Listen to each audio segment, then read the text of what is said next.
स्वागत है आपका हमारी चैनल डिवाइन सूट्रास में। दोस्तों, आज आप हमारी चैनल के माध्यम से जानेंगे गणगौर की पूजा, गणगौर की कहानी के बारे में। 16 से 18 दिनों तक चलने वाली गणगौर होलिका दहन के दूसरे दिन से मतलब जिस दिन होली खेली जाती है उस दिन से शुरू होती है। मारवाड़ी यह पर्व बहुत ही धूमधाम से मनाते हैं। इस पर्व में भगवान शिव और माता पार्वती की पूजा की जाती है। ये कुंवारी लड़कियां, अच्छे वर और नवविवाहित लड़कियां अपने पति की लंबी आयु के लिए पूजा करती हैं। नवविवाहित लड़कियां ये 16 से 18 दिन तक चलने वाले पर्व को बहुत ही हर्षोल्लास के साथ 16 श्रृंगार करके मनाती हैं। आइए अब जानते हैं गणगौर की पूजा के बारे में। गणगौर के पहले दिन गणगौर की 8 पिंडियां होलिका की राख और गोबर मिलाकर बनाई जाती हैं और 8 पिंडियां मिट्टी और गोबर मिलाकर बनाई जाती हैं।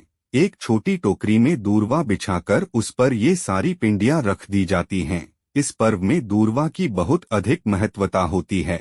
इसके बिना पूजा नहीं हो सकती। गणगौर की पूजा में रोली, काजल, फूल, जल से भरा लोटा, एक कांस्य का प्लेट, एक मिट्टी की क्यारी में थोड़ा सा गोबर और मिट्टी मिलाकर रखें।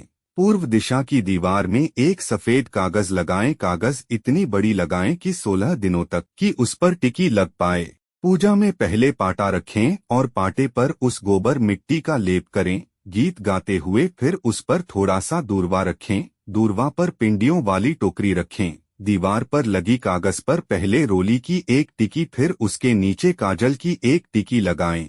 कांस्य की प्लेट में एक सुपारी, एक चांदी का छला, एक कोड़ी और एक सिक्का रखें और इसी में उस लोटे से थोड़ा सा जल डालकर 16 बार गीत गाते हुए गणगौर की पिंडी को छिता दें।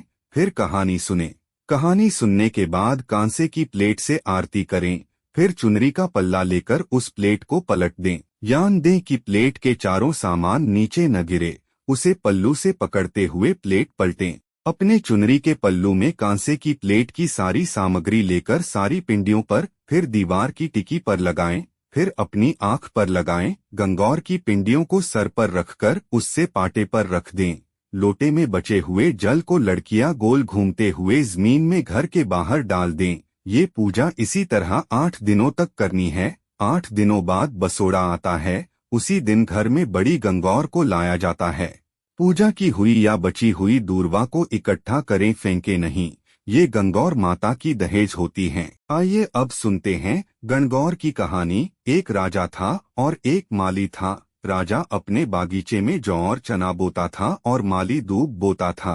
तो राजा का जौ चना तो बढ़ता जाता था और माली की दूब घटती जाती थी। एक दिन माली छिपकर बैठ गया और देखने लगा, क्या बात है, मेरी दूब क्यों घटती जाती है। तो उसने देखा कि बहुत सारी लड़कियां आई हैं और दूब तोड़कर ले जा रही हैं।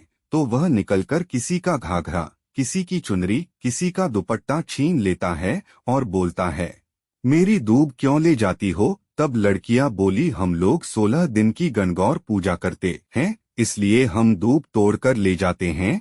फिर लड़कियां बोलती हैं, हमारा घाघरा ओढ़ना, दुपट्टा वापस कर दो। 16 दिन के बाद जब गणगौर विदा होगी तब हम लोग आपको बहुत सारा कुंडारा हलवा पूरी की रसोई लाकर देंगे। फिर वह सबका कपड़ा वापस कर देता है। 16 दिन पूरे होने पर लड़कियां भर भर कुंडारा हलवा पूरी की रसोई लाकर मालन को देती हैं, क्योंकि मालन का बेटा बाहर गया रहता है। बाहर से मालन का बेटा आता है और बोलता है, माँ, मुझे बहुत भूख लग रही। मालन बोली कि बेटा, आज तो लड़कियां बहुत ही कुंडारा भर भर के हलवा पूरी की रसोई देकर गई हैं।